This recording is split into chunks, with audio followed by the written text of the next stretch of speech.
Hello, I'm Maria Hall-Brown, and this is LA Currents.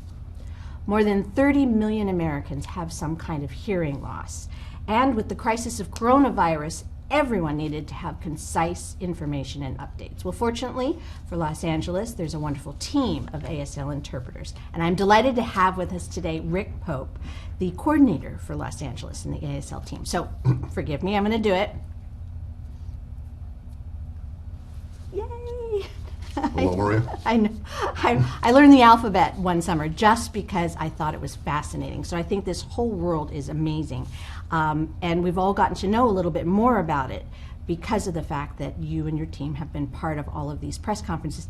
When all of this began, did you have any idea that it was going to be as intense as it was and as many, there was going to be such a need? I had an idea. I've worked in emergency management prior to this. There's been press conferences and things of that nature in the field when we're dealing with fires. I've also presented in a good part of the country on emergency management interpreting. The pandemic itself was a unique emergency management messaging situation. Messaging was certainly the front lines of this fight, but you don't get really prepared for the sort of intensity when you realize that you're live in front of a better part of 1 million people in the Southern California region. Right. That's really where the intensity is. And also you don't necessarily always know what the mayor is going to be saying because they can give you talking points prior, but while you're looking at these talking points, they're changing. Mm-hmm. So you're literally live in front of 1 million people, possibly hearing this information for the first time, and then trying to interpret it as accurately and concisely as possible. Okay, so unbelievably naive question.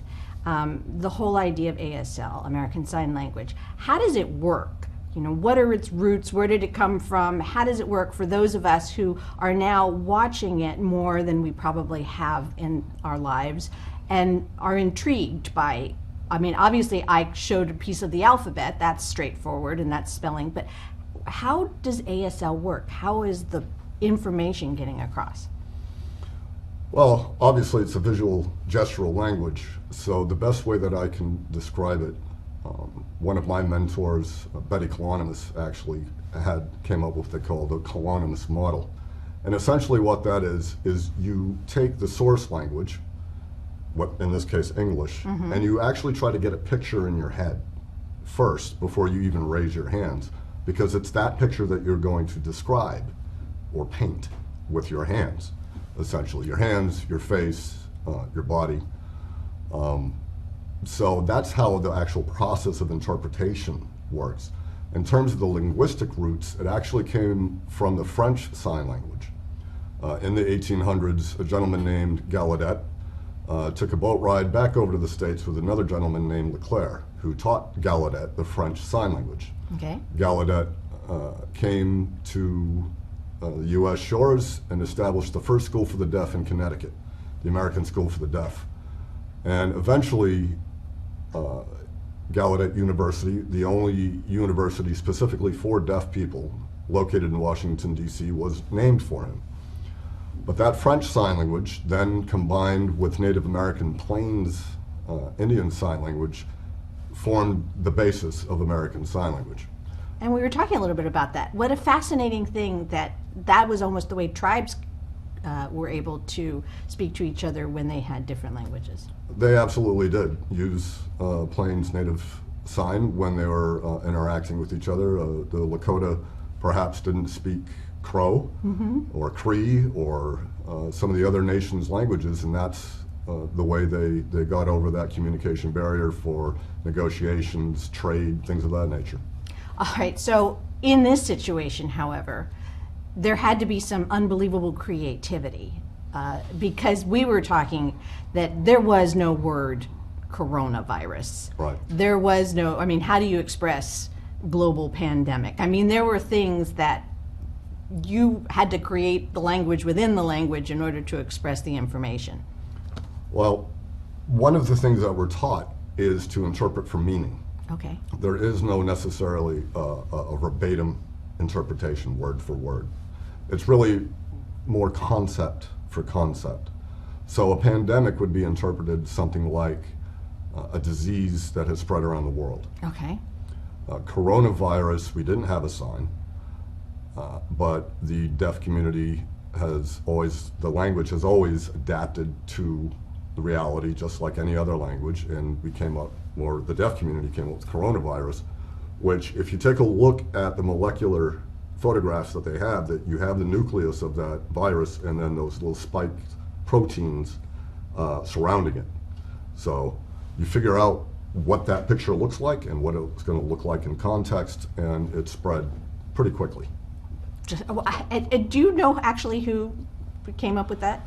I don't. Oh, okay. I do believe there's some folks, I think back east, maybe New York, or I'm not sure where it came from. It's much like the sign for internet. Oh, there was good no point. sign for internet What is before it? the internet, but it's basically the sign for network. Oh. Okay, but again, using it in context became internet. Because the first time we met and we had a chance to speak, because you were interpreting for an interview I was doing over at the EOC, you know, when you showed us the coronavirus, I spent like the next 2 weeks showing everybody, and this is corona, and because it was so visceral, and it just gave me more interest in how all of this was being shared and how you were all working this. So, needless to say, doing this on the fly, as you said, you may not know what someone is going to say. You have to be rapid. You have to be able to express it clearly. That just seems almost insurmountable in terms of challenge. It's been certainly a challenge. I can speak for myself that it has certainly been a challenge. Rapidity and clarity, just in any other language, do not necessarily walk hand in hand. Especially when you talk about a visual gestural language, new signs, and people who are going to be watching these updates who are under stress. The conflict between rapidity and clarity has been a constant challenge. Sure. Well, and because you don't get the opportunity to repeat or clarify. You don't really. You do have the opportunity on the fly, but that also means that you'll have to retain the information in your short-term memory about what somebody just said while you're clarifying your prior mistake. I just how fast your mind must work to be able to do this is stunning. But there's also been positives that have happened. There has been attention paid. Obviously, because we have all been fortunate enough to see the talents of ASL interpreters, there's been an enormous amount of attention. Have you noticed that in your life and in those of your colleagues?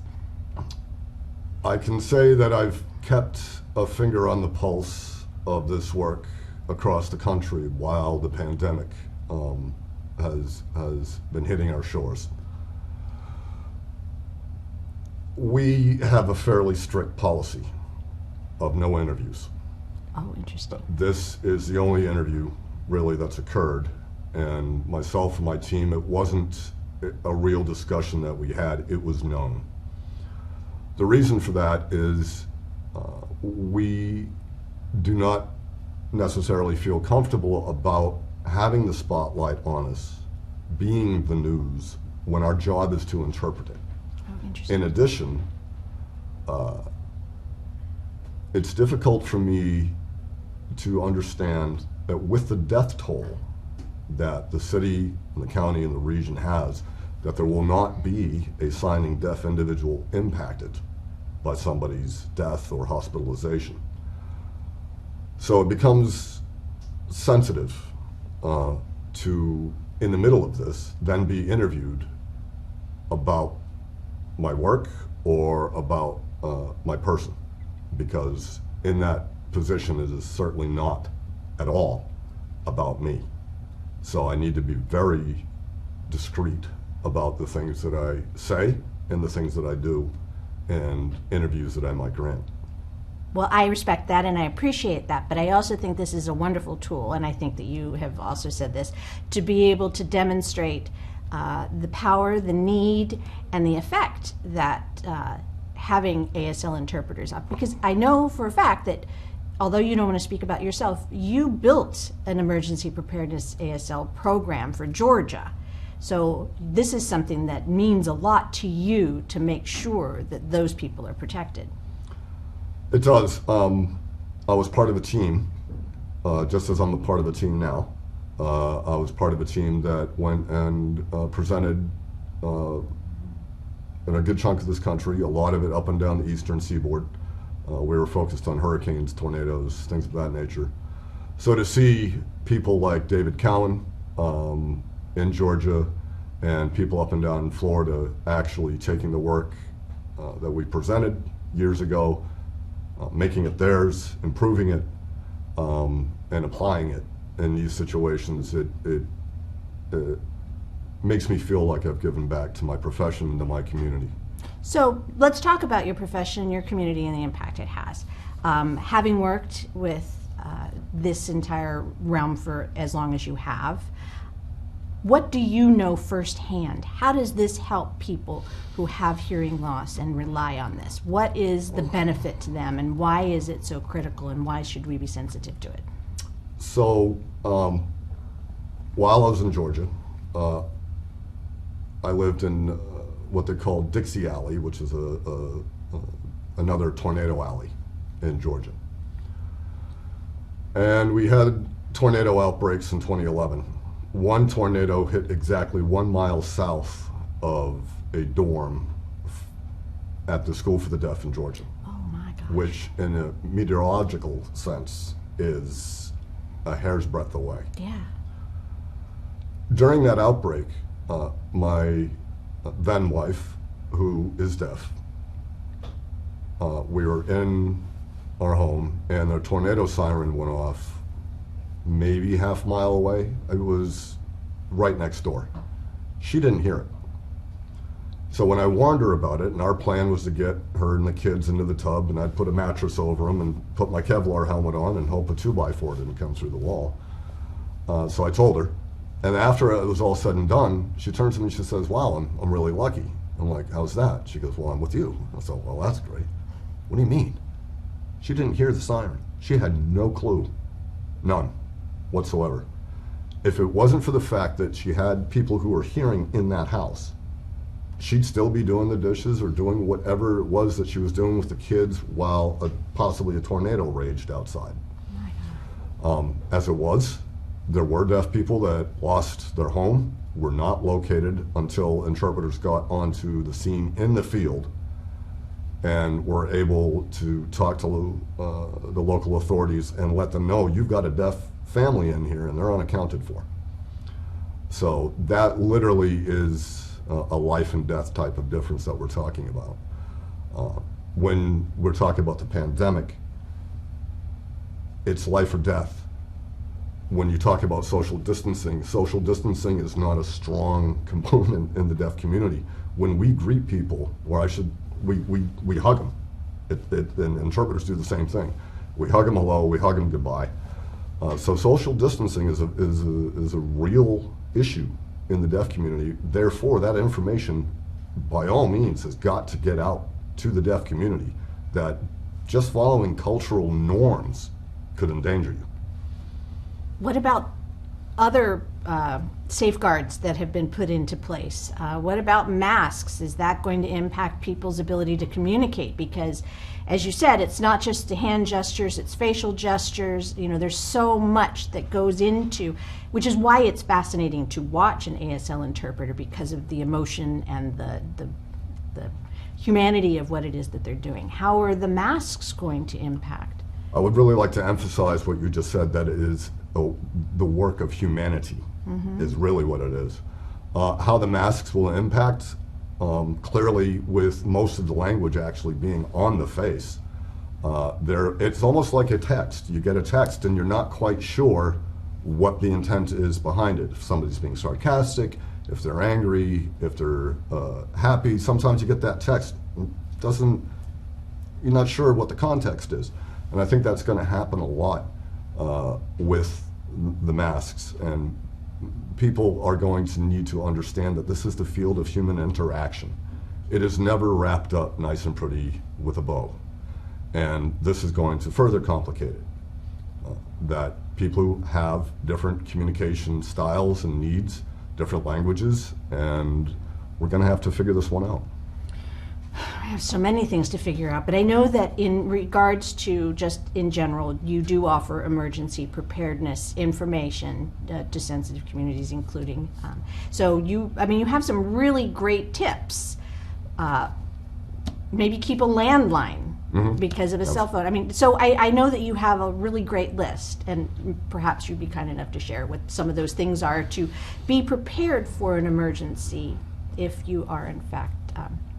I would go, first off, I would speak to some of the folks in emergency management across the country and say that what we're looking for is universal access. For example, the sign language interpreting is only one component of emergency management messaging. You also have Section 508, which is a piece of a law that says that your electronic messaging on the web, social media, et cetera, also needs to be accessible. So we have people who work with computers and things like that do that. I'm certainly not one of them. And then there's also captioning. So in order to make things as accessible as possible and to serve humanity in the best way that we can, we need to have a comprehensive approach to how we provide that communication access, interpreting, captioning, how we communicate electronically, say to people who are blind. That's the entire suite, and that's what I would say to emergency managers. To the public at large, I would say absolutely pay attention to the things that you need, like batteries. Oh. Batteries for hearing aids. Right. Batteries for wheelchairs. They're the most desired pieces of equipment that are asked for. So it really is all about building your toolkit, making sure you have the food and the water and the medications and the equipment and the durable medical equipment if you need it, your prescriptions, and build that out for the week or 2 weeks that emergency management is suggesting that you do that. You have to have your own kit, but you have to personalize it, because what you will have in your kit won't be the same that I have in mine, won't be the same as Joe has in his or Jane has in hers. I had read one of the presentations that you had done, and if somebody ends up, unfortunately, in a shelter situation and they suffer hearing loss, that they need to be able to communicate that quickly so that they know that they can put things on a whiteboard or something so that they can communicate with those around them, because the cacophony of sound in an environment like that, even if someone has some ability, would be a problem. Shelter environments are very difficult. People are going there, they're stressed, they're scared. Sometimes they've lost everything in a fire, say. And also the environments where we put shelters, rec and park centers and things like that, they tend to echo quite a bit. So yes, in terms of accessible communication in emergency management, that is absolutely a valid way to communicate. Whatever information is being put out to the residents of that shelter should ideally also be posted. So people who maybe didn't hear too well have something that they can follow, something that they can at least start asking questions.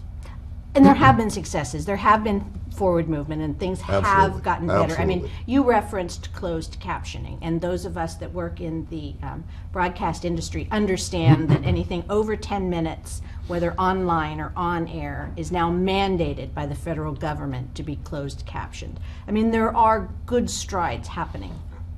And the one thing that we also come up against is the idea that people who use sign language are using an abbreviated version of English. Oh, no. So the idea is, for some people, if I put the captions up there, then we're good enough. No.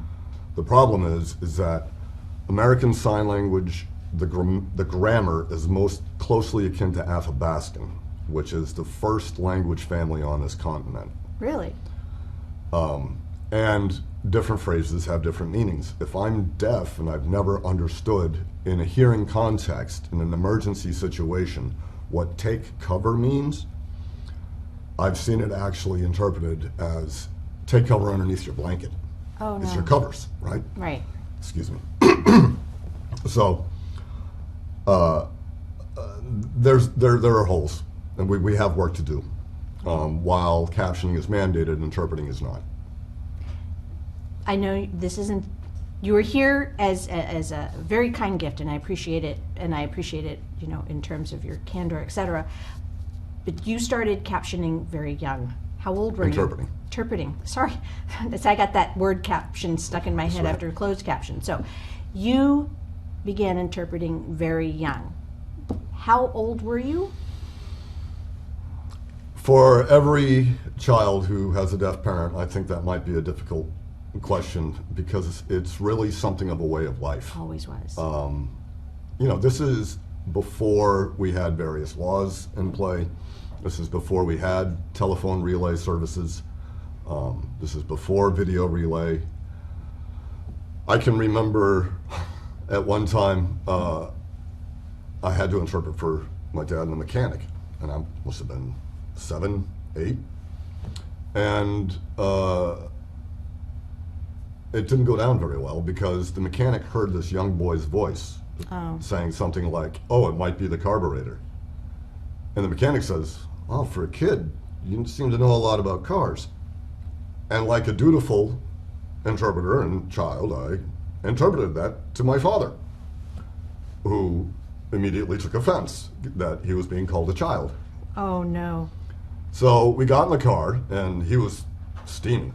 I told my dad, and he wouldn't listen to me. Got down to the mechanic, and he's like, "Do I look like a child?"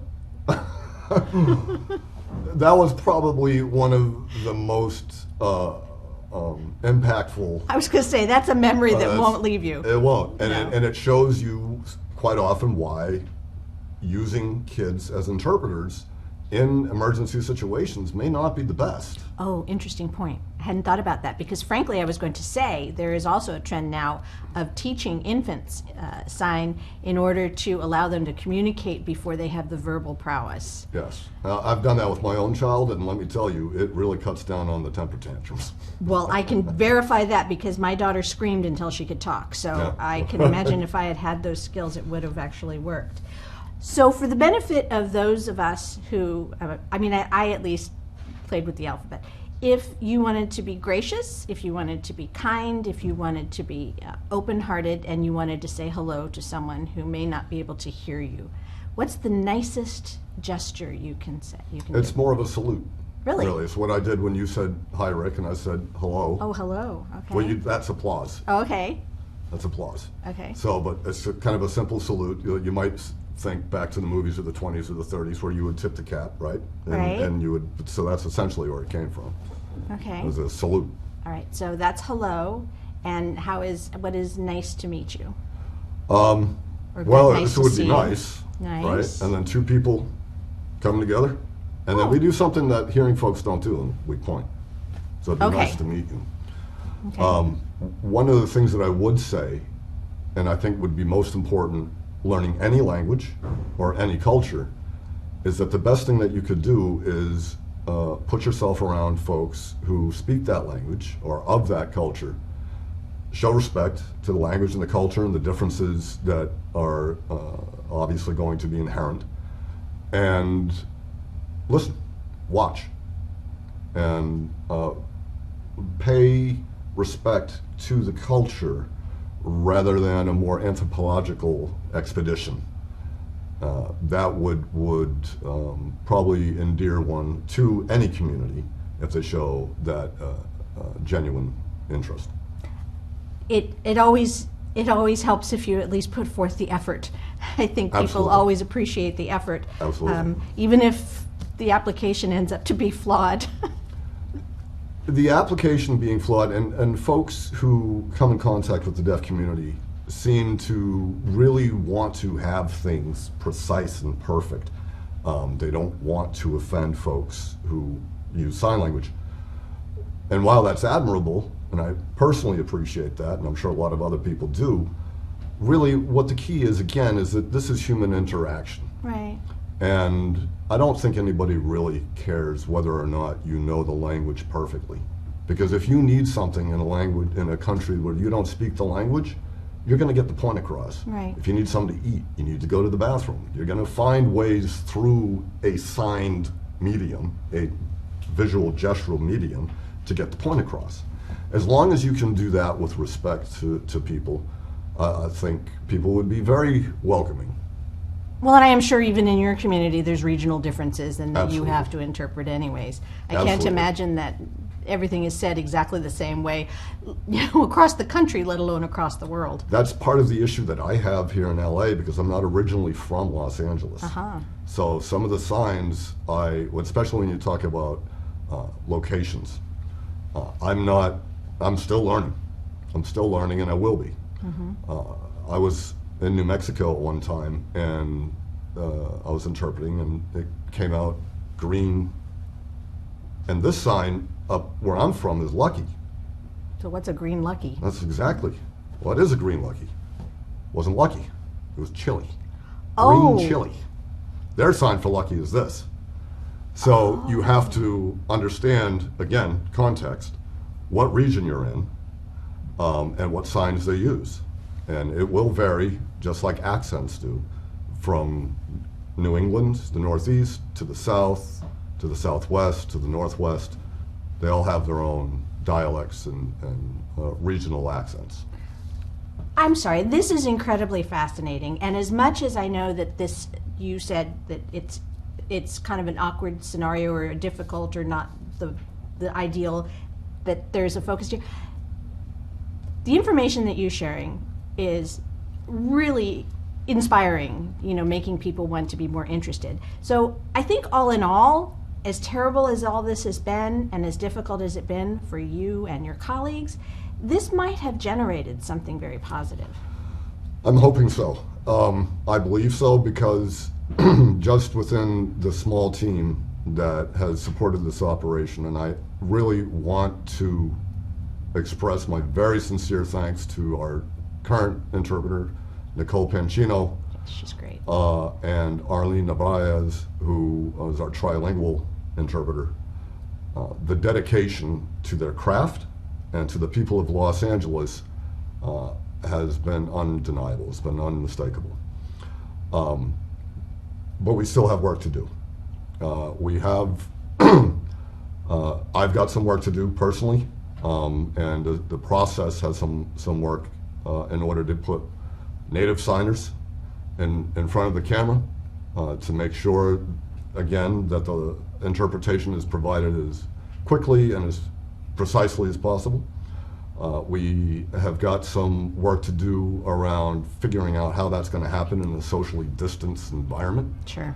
We have some work to do about how to figure out other communities. Again, if you take a look at across Google and the attention that's been paid to sign language interpreters across the country, Absolutely. It has absolutely become a watershed moment for interpreting. It has shed the light on interpreting and the work that we do.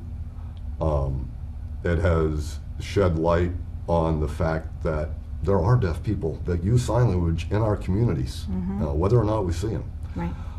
There is still work to do in terms of getting the message across to communities that perhaps are deaf but don't use American Sign Language.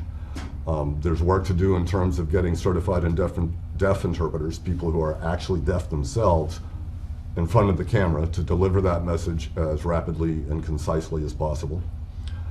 There's work to do in figuring all of this out in a socially distanced environment, and quite often an environment that is thrown together at the last minute. Right. So we've got work to do, but absolutely the light that's been shed on the profession is unlike anything I've seen my entire life. And that's a wrap on LA Currents.